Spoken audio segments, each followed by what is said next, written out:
Eh ben, salut tout le monde et merci Salut, d'être, salut. sur le live avec nous.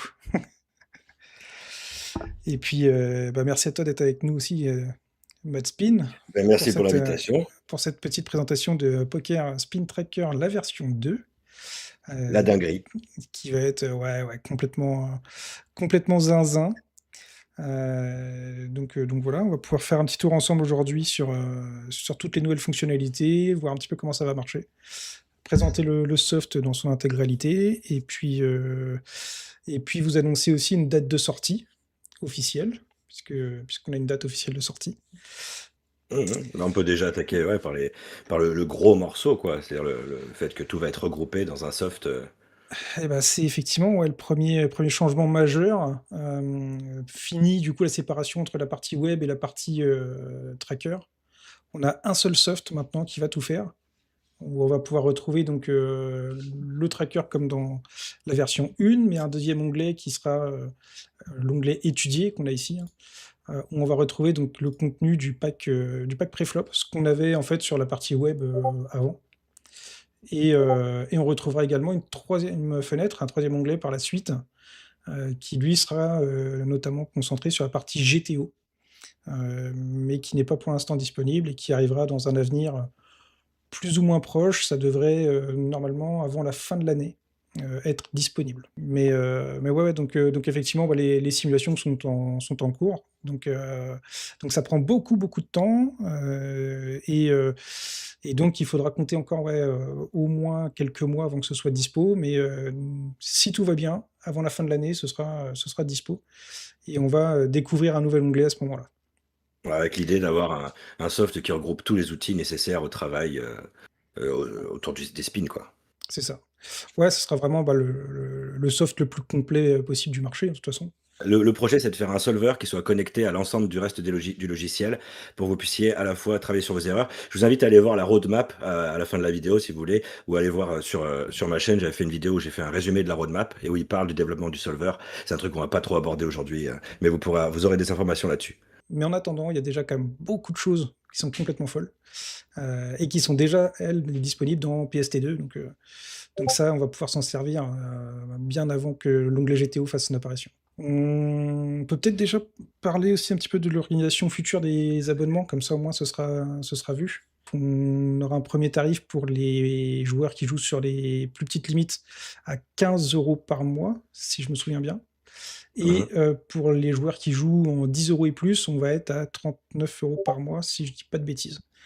Et le Donc, gros changement, c'est que tout le monde a accès à toutes les fonctionnalités, simplement le prix est en rapport avec la limite, maximale à laquelle vous c jouez. c'est ça, exactement. Donc plus, Et ça, c'est, game changer, pour ceux qui avaient le plan standard, par exemple, qui jouaient en 5 € mais qui n'avaient pas accès au Global EV versus GTO, des choses comme ça. Ils vont pouvoir avoir accès à ça, quoi. Et de façon encore ouais. plus, performante et détaillée, en plus. Oui, oui, bah, complètement, ouais. Ouais, tout a été amélioré de ce côté-là, donc ça permet d'avoir accès à plein de nouvelles choses et surtout l'intérêt, c'est que, bah, les joueurs qui sont, en plus petite limite, puissent accéder vraiment à des fonctionnalités, qui seront utilisables et intéressantes, surtout sur un prix qui reste, cohérent par rapport à la limite qui est utilisée, quoi. Mmh. Quelqu'un qui joue en 5 €, effectivement, c'est plus compliqué peut-être de sortir, 40 € d'abonnement par mois pour un abonnement à un soft qui peut être, plus complet, mais par rapport à la limite jouée, ça devient un petit peu complexe, quoi. Là, Ouais, alors que ouais. quand tu es au-dessus de 10, ça fait ça fait soit ça fait 4 bains maximum, quoi, donc Ouais, bon. c'est ça. Alors, salut Gameskick qui dit bonjour. Le pack préflop sera toujours séparé ou inclus dans les abonnements. Alors en fait, le pack préflop va toujours être séparé, mais il va être regroupé avec à terme avec le pack postflop, ce qui va faire un pack étudié global. Pour ceux qui ont déjà le pack préflop, eh ben ils paieront pas la somme complète, ils paieront que la différence entre le pack global étudié et puis le pack préflop. Mais ce sera toujours séparé. Sachez aussi que pour ceux qui sont sur PST1 et qui vont passer sur PST2, hem, donc vous n'avez pas forcément, quelque chose à payer en plus. Ça va dépendre de l'abonnement que vous avez choisi sur PST1, de la formule d'abonnement si, vous étiez en mensuel, en trimestriel, enfin en pas trimestriel, en semestriel. Donc tout ça après ce sera un petit peu en fonction des situations. Mais, tout ce qui a déjà été payé de toute façon sur PST1 sera repris pour PST2. Et puis pour ceux qui éventuellement ne voudraient pas, passer sur PST2, Vous pouvez rester sur PST1 jusqu'à la fin de votre abonnement. Et puis une fois que l'abonnement sera terminé, bon, bah là, après, vous pourrez pas renouveler sur PST1, mais voilà. C'est aussi possible pour ceux qui ne voudraient pas avoir un outil plus performant que celui-là. J'ai des questions, j'ai des questions. Ah, voilà, dis-moi. Alors, j'en ai plusieurs, donc je vais te les enchaîner. Il y a Big Juice qui demande la date de sortie de PST2. Je sais pas si tu veux la donner tout de suite. Ah, est-ce qu'on la donne tout de suite? Est-ce qu'on tease? Euh, Est-ce qu'on tease? alors, PST2 sortira officiellement et pour tout le monde le 2 août. C'est la date qui a été annoncée, donc à partir du 2 août, tout le monde aura accès à PST2. Bon, on va pouvoir attaquer sur une petite nouveauté, ce qui arrive dans PST2. Ouais, parce qu'on a du boulot déjà là. Ouais, il y a de quoi faire. Donc là, on a teasé Là, on sur ce peut qui va arriver commencer, dans voilà. les mois prochains, mais voilà, maintenant, ce qui est déjà arrivé, et vous le voyez peut-être pas, ou ceux qui sont plus attentifs auront remarqué une nouvelle courbe dans mon graphe ici. Et donc, ça correspond à votre EVGTO pour ceux qui ont le plan max aujourd'hui sur PST1. Quand vous avez dans le League Finder votre CEV-GTO, voilà, c'est cette courbe-là qui est représentée ici. Donc ici, elle représente plus ou moins quand même votre carte distrib, on va dire. Et c'est une courbe que vous pouvez afficher par position, par exemple. Si je prends hop, mon bouton ici, et vous voyez, ça, ce sont les résultats que la GTO aurait fait avec mes cartes sur cette portion-là, donc en fonction des filtres, etc. Donc au bouton, on voit que j'ai été meilleur que la GTO, et on voit à quel point j'ai été meilleur que la GTO. Donc ça, c'est une petite fonctionnalité qui est plutôt sympa, qui permet, pareil, de manière visuelle, hein, de se rendre compte à quel point on a été meilleur que la GTO. On a nos CEV par multi, mais on peut aussi modifier, comme avant, par position. Et là, ce qui est intéressant, c'est que on a ici un petit changement. Alors si je mets les fiches, ça doit être affiché comme ça, je crois, de base, où on peut afficher donc, nos CV par position, et on voit tout de suite les règles, les fiches et la moyenne entre les deux.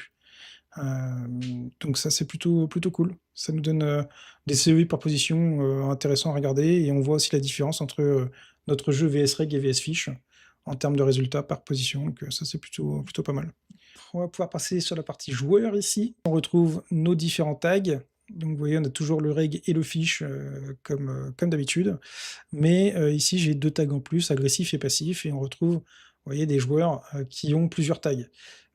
Ici, j'ai un reg agressif, mais si je filtre mes fiches, vous voyez, je peux aussi avoir des fiches qui sont en passif.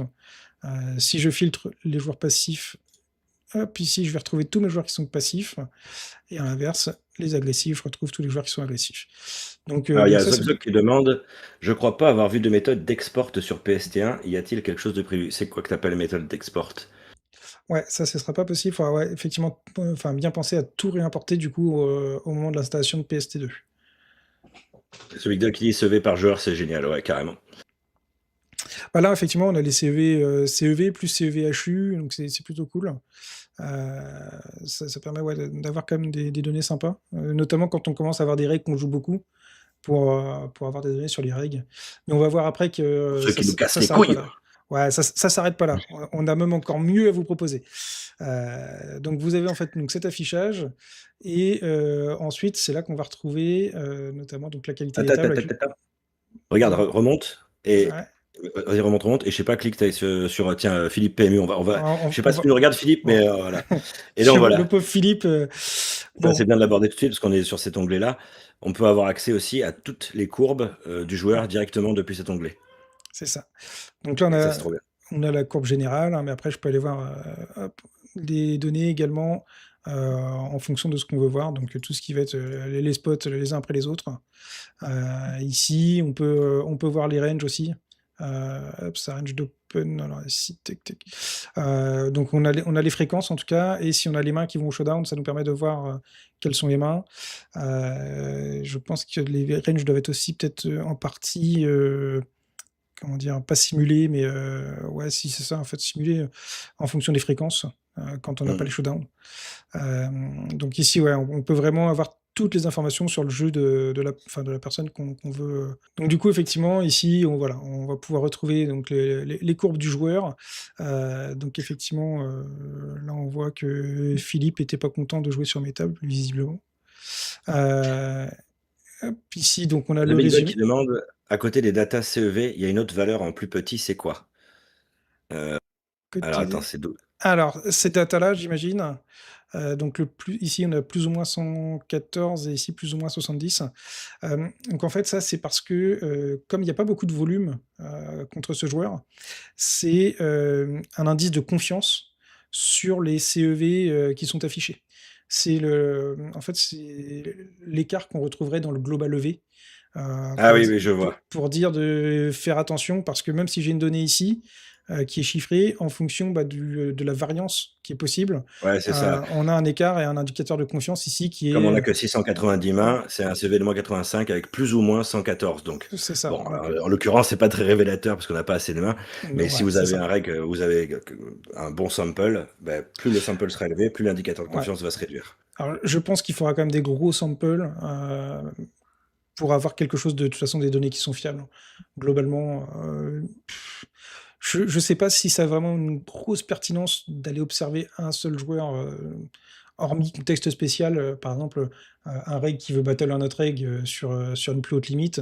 Mais par exemple, quelqu'un qui joue en 5 euros, aller regarder les stats d'un seul reg, bon, je pense pas qu'on ait Hum. suffisamment de mains pour avoir des données qui soient intéressantes, en tout cas.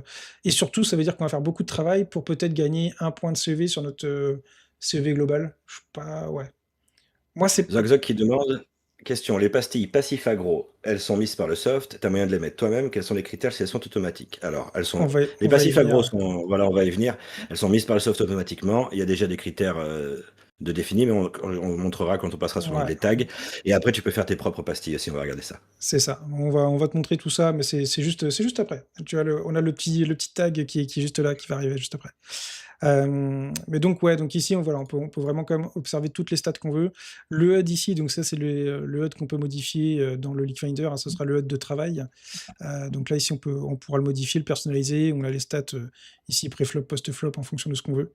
Mais voilà. Donc là, on voit de toute façon le fait que c'est pas toujours pertinent, c'est qu'il manque tellement de données que j'ai même des trous dans mon HUD. Donc, contre un seul joueur, voilà. Ça peut être intéressant de manière spécifique dans un cas précis, mais c'est pas quelque chose qu'on va utiliser a priori tous les jours. Mais du coup, en tout cas, on a cet affichage-là maintenant qui est possible sur les différents joueurs et sur les différents groupes de joueurs. Ça va être, je pense, encore plus fort. Est-ce que tu as quelque chose à rajouter peut-être là-dessus, toi? Non, non, on peut Non. passer Ouais. au ratio avec fiche. Et ben allez, le ratio avec fiche, donc qui a été maintenant qui sera débloqué donc pour tout le monde, puisqu'avant ça c'était dans le plan max uniquement. Maintenant le ratio avec fiche, du coup, lui sera accessible à tous. Ce qui est intéressant, bah, c'est de voir la qualité des tables, hein, tout simplement. Hum. Plus on a de fiches et plus on gagne d'argent. Et maintenant, on va passer du coup aux différents tags, et c'est là qu'on va commencer à s'amuser. Euh, donc ici, on a comme avant hein, les tags reg et fiches, donc avec les mêmes critères. Pour les fiches, c'est tous les joueurs qui ont moins de 50 mains ou qui ont limpé plus de 5% de leurs mains au bouton. Donc ça, c'est automatique. Et puis, on a le reg qui, lui, c'est minimum 50 mains et qui a limpé moins de 5% au bouton. Donc ça, c'est les deux pastilles qu'on va retrouver de toute façon de manière automatique dans le soft, alors qu'on peut désactiver, mais très honnêtement, je vous conseille de les garder activés. Et puis après, donc quand vous allez arriver dans PST2, les tags passifs et agressifs, eux, sont désactivés, mais ils sont déjà proposés de manière automatique. Je vous recommande, pareil, de venir les activer. Voilà, il suffit de cliquer dessus, ça va se faire tout seul. Donc après, à vous d'être créatif si vous le souhaitez pour créer des nouvelles pastilles. Donc pour ça, vous avez le bouton créer un tag ici. Et là, vous pouvez venir ajouter un tag en fonction de ce que vous souhaitez. Donc vous avez ici hein, le PFR et hop, VPIP ici, mais vous pouvez ajouter des stats en fonction du limp, en fonction des ISO. Enfin, vous voyez, après vous naviguerez, hein, vous irez voir, mais vous avez déjà beaucoup de stats ici qui sont incluses. Donc tout ça, vous allez pouvoir en tout cas le mettre ici. Vous avez vraiment plein de choses à paramétrer. Voilà, en fonction de ce que vous souhaitez, et à vous d'être créatif du coup pour faire vos propres pastilles. Vous pouvez donc les nommer comme vous le souhaitez. Ici, vous avez un petit code couleur en plus. Vous pouvez même rajouter ici donc des spots en particulier si vous le souhaitez. Et ici, on a donc le petit onglet alias qui a fait son apparition, qui nous permet tout simplement de créer un alias. Ce qui peut être intéressant, par exemple, c'est, je sais pas, top 10 mais des joueurs les plus rencontrés. Ouais, tout à fait. Tac. Et Et pouvoir là, avoir des stats plus macro, ouais. c'est ça. Et là, du coup, on voit je prends les 10 joueurs que j'ai rencontrés le plus, je crée l'alias, et maintenant que j'ai l'alias, je peux aller ensuite dans le League Finder, et je pourrais sélectionner donc le top 10 des joueurs que j'ai rencontrés le plus souvent sur les tables. Et du coup, maintenant, le League Finder. Donc le League Finder qui a été revu, et pour ceux qui ont vu la vidéo sur YouTube, donc il y a l'onglet synthèse qui a fait son apparition. Donc voilà, si vous n'avez pas vu la vidéo, n'hésitez pas à aller faire un tour. Je pense qu'il y a des choses à apprendre là-dedans. On retrouve notre onglet Global EV qu'on avait déjà dans PST1, mais qui a été un petit peu modifié. Et on a le préflop et le post-flop. On n'a plus la page analyser, enfin analyse du jeu comme on avait avant, où on devait cliquer sur le petit bouton analyser le jeu. On retrouve maintenant dans les fenêtres directement un résumé qui nous permet de voir en un coup d'œil les informations importantes. Et après, on a la En fonction des synthèse. filtres qu'on aura définis, C'est ça. en fait, il y a plus besoin de réanalyser, en fait, à chaque fois sur 30 jours et tout. Tu mets tes filtres et hop, tac, tu as tes données, liées C'est à tes ça. filtres. C'est ça. Alors d'autant plus que maintenant, du coup, pareil, dans le League Finder, on peut filtrer de manière plus précise par rapport à avant. Avant, on avait des filtres, je crois que c'était sur 30 jours, 3 mois, 6 mois, quelque chose comme ça, C'est ça, ouais. et tout. Maintenant, si on veut filtrer sur ce mois-ci, sur une date en particulier, sur un nombre d'heures, on peut. Alors, après avoir la pertinence de ces filtres-là, mais voilà, on peut filtrer aussi par nombre de tables. Pour ceux qui font du multitabling, c'est intéressant de voir un petit peu comment on est performant quand on est en 10, 12, 15 tables, voir où est-ce qu'on a des leaks qui apparaissent, par exemple. Voilà, le type de spin, je pense qu'on pouvait déjà le faire, ça aussi. Et voilà, et les dates, ça c'est important parce que c'est un changement. Ce qui peut être par exemple intéressant maintenant dans le système de dates, c'est de comparer notre jeu, par exemple, il y a 6 mois, en prenant, je vais dire une bêtise, Entre mais 2 dates, peut-être, ouais. ouais, entre deux dates, on va dire du 1er janvier au 1er juillet, et du 1er juillet jusqu'à fin décembre. Et ça permet de voir l'évolution de notre jeu sur l'année. Il y a aussi un autre élément à prendre en compte, on peut modifier aussi les stack size. Par exemple, si on veut voir notre performance entre guillemets en HU quand on est peu deep, donc on va mettre de 0, bon, j'ai même pas besoin de mettre le 0, mais jusqu'à 10 deep, j'ajoute. Et ici, alors où est-ce qu'il est caché? Il est là, 0,10 deep, et je peux regarder par exemple en HUSB en dessous de 10 deep. J'ai mes résultats ici sur le HUSB, et sur le HUBB, on voit voilà, les résultats sur la partie 0 à 10 deep. Ici, donc pareil, on peut choisir du coup ce qu'on souhaite analyser. Donc ici, j'ai de base, c'est fiches et règles, mais si je souhaite passer sur les joueurs agressifs ou passifs, je peux. Et quand j'ai créé une pastille, un tag particulier, je peux aussi Perso, le ouais. retrouver ici. Donc par exemple, contre les joueurs qui donc bêtent, je vais pouvoir voir mes résultats contre ce type de joueur. Donc voilà, bon, en tout cas ici on a vraiment quelque chose d'intéressant, et je pense que pour beaucoup de joueurs, le départ de votre travail va pouvoir commencer dans cette page, où vous allez voir tout de suite finalement les spots sur lesquels vous vous faites exploiter, notamment par les règles, et là où vous allez devoir travailler votre jeu. D'autant plus qu'en général, quand vous faites exploiter par les règles, ça veut dire que c'est un spot sur lequel vous avez encore peut-être des choses à apprendre. Et quand vous allez travailler un spot contre les règles, ça va vous permettre aussi de devenir meilleur contre les fiches. Parce que vous allez mieux comprendre le spot, et quand on comprend mieux le spot, on sait aussi plus comment on peut dévier pour profiter des erreurs des adversaires. Je vais passer du coup sur la synthèse quand même avant, je pense, et puis on ira voir pré-flop, et je vais terminer par le post-flop, parce que le post-flop, c'est banger, j'adore. Donc dans la synthèse, l'idée c'est d'avoir le résumé de votre jeu en un coup d'œil. Vraiment, donc j'ai fait une vidéo là-dessus, donc pareil, je vais pas trop tout détailler. N'hésitez pas à aller regarder la vidéo. Mais, l'idée, voilà, ici, c'est d'avoir vraiment des informations très rapidement. Vous voyez, bon, ici, préflop, post-flop, avec un code couleur qui vous permet de savoir où est-ce que vous êtes trop passif, trop agressif, et là où est-ce que vous vous trouvez plutôt pas mal au niveau des références. Donc préflop, ce sera par rapport à vos ranges.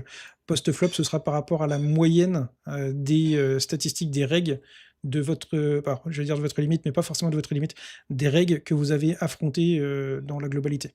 Mais tout ça, voilà, vous pouvez le retrouver dans la vidéo que j'ai faite sur la chaîne Poker Science, n'hésitez pas, tout est là-bas. Ensuite, donc on va retrouver le préflop. Préflop, donc ça, c'est plus ou moins ce qu'on avait déjà, également quand on était, sur PST1. Mmh. Pareil, on a, ce qui change par rapport à PST1, c'est, ici les stack size qu'on peut personnaliser, toujours. Mmh. On a la version où on veut voir les erreurs, c'est un petit peu différent. Quand on clique sur le bouton, on voit des petites cases qui apparaissent en orange ou en rouge sur les grosses erreurs. Alors si je fais ça, voilà, on le verra peut-être plus. Ici, donc on voit que j'ai, une erreur en rouge parce que j'ai foldé tous mes 8-5 suités alors que c'était des open. Et en orange parce que j'ai, open mais pas suffisamment, mes, 9, enfin mes dames 9 off. Donc c'est, une erreur moyenne, mais voilà. Donc tout ça, ça apparaît. Et j'ai même du limp, incroyable. Donc ça, c'est relativement facile. Et ensuite, on a le gros changement qui intervient sur la partie post-flop, où là, on se retrouve maintenant avec un arbre de décision, qui nous permet d'analyser le jeu post-flop.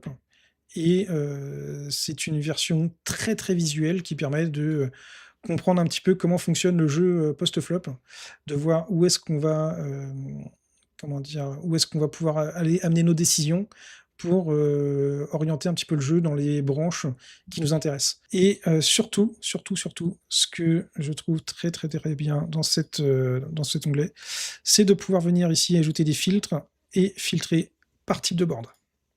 Et Ah ça ouais, alors ça, c'est ouf ça. et ça, messieurs, dames, c'est incroyable. Non, c'est Parce vrai. que parce qu'effectivement, alors ce sera, très fort à Donc partir là, du ça moment où y on est, on commence peut à avoir de la vraiment, data. ouais, faire des stratégies en fonction des types de board, Et quoi. voilà, Analyser effectivement. comment nos adversaires jouent sur tel type de board, et cetera. Créer nos propres types de board. Voilà, donc ici on a alors de base, je vais le réinitialiser, je peux pas. De base, on a toute une bibliothèque de types de board qui est, disponible. Alors là, je peux pas la réinitialiser, je sais pas pourquoi, mais quoi qu'il arrive, donc vous pouvez tout gérer, supprimer tout ce que vous voulez, rajouter tout ce que vous voulez et vous pouvez créer vos propres types de board. Donc voilà, ça utilise le même fonctionnement que ce qu'on a sur GTO Wizard, ce qui est plutôt cool. Et vous voyez, donc c'est simple à comprendre, hein. Si on veut filtrer tous les boards qui sont, secs, rainbow, non pairés et on choisit par exemple la carte la plus haute, donc exactement un board SI et je peux mettre ici, hop, le nom que je veux, je crée et là du coup je vais pouvoir filtrer par le type de board que je viens de créer, j'applique et vous voyez ça change mes stats et du coup là tout de suite, ça me permet de filtrer par type de board et d'obtenir les stratégies que je peux ensuite mettre en place, sur le post-flop par type de board. Dernier petit onglet du tracker, compétition et là je te laisse parler Ouais. peut-être parce que c'est toi qui maîtrises, mieux que moi cet aspect-là. Et ben là, ici, on retrouve un peu ce qu'on avait déjà dans PST1, c'est-à-dire, le classement des joueurs, leur performance en fonction des divisions. Donc ça dépend, de vos imports de main, des limites dans lesquelles vous jouez. Vous gagnez de l'XP et il y a un classement, voilà, qui fait que de toute façon, on sait tous qu'on battra jamais Xavier. Arrivé à ce stade-là, c'est compliqué, ouais, là, il nous laisse aucune chance, Xavier. Un truc intéressant, c'est, quand on clique, par exemple, sur le pseudo d'un joueur, on peut voir, son Hall of Fame. Donc ça, on regardera après, en bas. Donc le Hall of Fame, c'est une feature, on peut y aller direct en remarquant ça Tu fait veux le ouais? lien. Ah bah, allez, hop. Ouais, je pense, ouais. Donc j'ai découvert ça, tout à l'heure parce que, encore une fois, j'ai pas fait beaucoup de volume et donc en fonction des mains qu'on importe et tout, on peut gagner et débloquer des cartes, et avoir, un classement. Donc il y a tout un aspect, gamification que j'aime beaucoup. Prêtez attention à la musique aussi parce que personnellement, j'adore les musiques qui ont été ajoutées. Il y en a plus dans l'onglet étudié, mais dans le Hall of Fame, on a ça. Et donc le principe, c'est que voilà, plus vous jouez, plus vous importez des mains, plus vous débloquez des cartes. Et puis ensuite, tous les joueurs de PST peuvent voir, s'ils ont envie, un peu ce que vous avez débloqué, ce que vous voulez mettre en avant en tout cas, hein, vous n'êtes pas obligé, mais vous pouvez. Et donc voilà, c'est un système de cartes à collectionner, qui a été ajouté, je trouve ça très fun. On peut revenir à compétition, ouais. Et Et le gros changement dans compétition, Donc là, tout le système d'XP que vous aviez dans le PST1, vous l'avez toujours. Et le gros changement, ça va être, je passe rapidement parce que Ouais, vas-y. faut qu'on avance. Voilà. Et donc le gros changement, ça va être dans le challenge. Hop. Où là, il y a clairement, c'est un soft dans le soft, donc c'est un soft de challenge intégré à PST. Où quand vous avez PST, vous pouvez voir les challenges en cours des différents participants. On peut passer à la partie étudiée, qui est aussi un gros morceau. Hein, Ouais, ouais, ouais, effectivement. donc là, effectivement, toutes les gens qui ont le pack préflop se retrouvent directement dans l'application desktop. Je rappelle, hein, pour ceux qui n'étaient pas là au début. Et donc, vous pouvez retrouver vos ranges directement dans le logiciel PokerSpin Tracker. C'est ça. En fait, ça va pas être tellement dépaysant parce qu'on retrouve plus ou moins la même organisation. C'est-à-dire qu'on a nos ranges, on a le trainer, on a la partie compétition pour le mode arena. Bon, les ranges, Hem, après, écoutez, hein, vous savez ce que c'est des ranges. Ici, ce qui est quand même bien, je le précise parce que, ce qui est bien, c'est que maintenant on peut modifier les stack size par rapport à avant. Avant, on était bloqué sur les stack size, qu'on avait de Ah oui, base. par défaut, ouais. Ouais, ouais. Voilà, maintenant on peut modifier et ajouter exactement les stack size qu'on souhaite. Donc, vous Ok, pouvez faire vos super. propres stack size et mettre vos propres ranges, vraiment de manière beaucoup plus, Tu précise peux aller plus que ce qu'on avait précis, avant. quoi, ouais. Ouais, Mm. Donc, trainer, le trainer, pareil qu'on avait dans le pack préflop. ouais. Tu peux mettre la musique? Hop. Alors attends, la musique c'est ouais, c'est ça. Ouais, c'est là. Voilà. Et donc là, grosse musique épique, hein, pour se mettre dedans. On va tout casser. Donc on retrouve le trainer du pack préflop, mais directement intégré au logiciel, ce qui est beaucoup plus ergonomique. Et c'est aussi plus fluide. Vous allez voir en le faisant, les mains passent plus vite, ça défile plus vite, enfin c'est plus fluide quoi, globalement. Et donc ça permet vraiment, ce qui est bien, une rétention d'informations importante, quoi. Le fait de la répétition, le fait qu'on te remonte tes erreurs à la fin, que tu les corriges, le fait de pouvoir revenir dessus, d'avoir un aspect gamification, etc. Il n'y a pas mieux comme trainer sur le marché actuellement. Il n'y a pas mieux. Mais tu as aussi le mode jeu libre. Voilà. Et là, on arrive dans une nouveauté du pack préflop intégré à PST2, c'est que vous pouvez configurer vos propres chapitres personnalisés. Donc là, je vois que tu en as déjà fait 2. Ouais. Donc là, tu peux choisir vraiment exactement la situation que tu veux travailler. Voilà. Et une fois que tu as créé ton entraînement personnalisé, tu peux déterminer un certain nombre de mains. Tu vois, là, il y a 20, 50, 100, mais tu peux mettre autant que tu veux. Et tu peux de tryhard ce spot-là. Mais c'est pas fini parce qu'on peut aller dans le mode erreur. Et là, on va voir les erreurs qu'on fait réellement in-game en fonction de la proportion des spots et la précision préflop qu'on a, que ce soit contre règle, contre fiche ou contre les deux. Et donc là, par exemple, on prend HUSB, donc c'est là où tu as le plus d'occurrences. On voit que tu as 72% de précision globale. Waouh, ça ah ouais, Va falloir bosser. Ouais, mais j'étais c'est bon. c'est une ancienne base de données, ouais. Ouais, ouais, c'est Et, l'ancienne base. euh, et donc, quand tu arrives sur cet écran-là, tu peux taffer directement le spot en gros, tes erreurs, elles ont été comptabilisées, donc tu vois dans quel spot tu chies, quoi. Tu vois? Donc, ça, c'est vraiment génial parce que là, on sait tout de suite, directement, qu'on doit bosser HUSB et encore mieux que ça, on peut rejouer tes erreurs automatiquement. Donc là, tu choisis. Donc, les erreurs que tu as fait in-game directement, elles vont être proposées pour que tu puisses les corriger. Et en termes d'apprentissage, l'apprentissage par essai, erreur, correction, puis pratique, c'est ce qu'il y a de plus efficace. Et c'est pour ça que c'est génial. Un mode important aussi, donc c'est dans l'onglet compétition. On peut aller Hop. maintenant, parce que je pense qu'on a fait le tour de Ouais, celui-ci. ouais, ouais.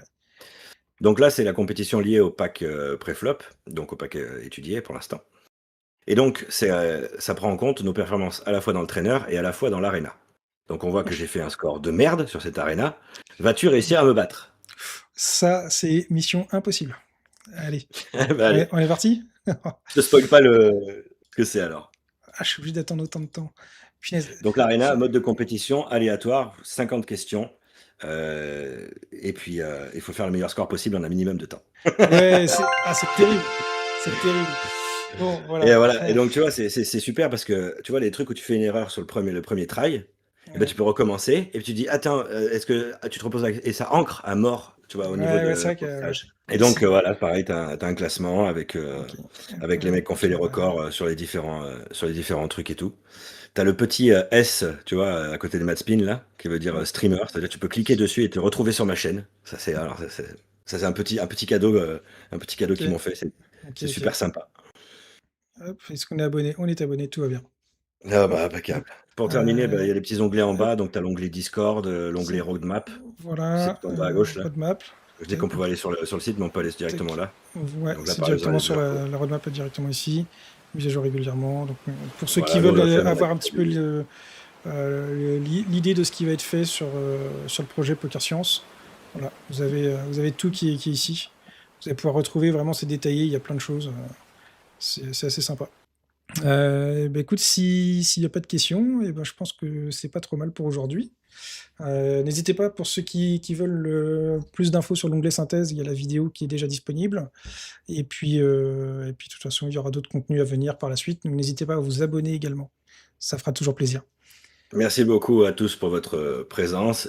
Radio qui dit GG pour le live, les gars. Merci, merci beaucoup. Merci Ça bien. fait plaisir. Et puis, ben, on vous dit à bientôt pour une prochaine vidéo. Allez, à bientôt.